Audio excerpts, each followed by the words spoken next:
वाली छौरी तू आल छाई नाचे कम सिन जवानी छौ उमर चकाचे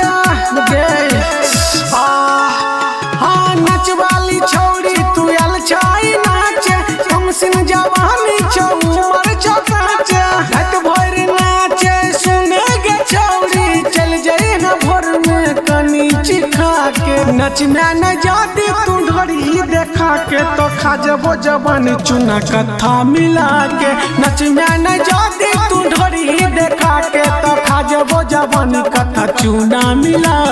के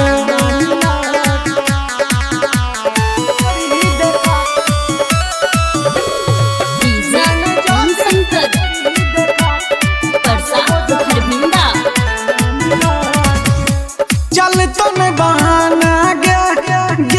भरल समियाना छौड़ा तो छौड़ा भल छौ बुढ़ा दीवाना गे चल तो में बहाना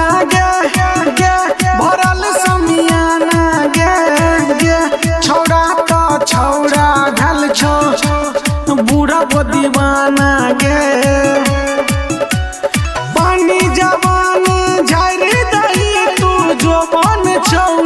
अपन हिला के नच में न जाती तू ढोरी देखा के तखा जबो जवानी कथा चूना मिला के नच में न जाती तू ढोरी देखा के तखा जबो जवानी कथा चूना मिला के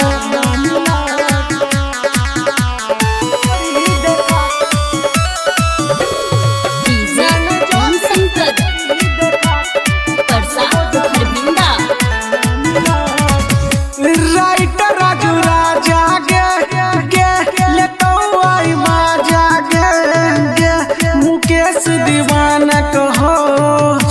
कोरा में आ जागे गजान राइटर राजू राजा ले तो आई माजा गे चंदन सबरिया कहो कोरा में आ जागे सटा के पैसा देबो डबल छोरंग कनी तू पानी चुबा के नच में न जाती तू ढोरी देखा के तो खा जबो जवानी कथा चूना मिला के नच में न जाती तू ढोरी देखा के तो खा जबो जवानी कथा चूना मिला के।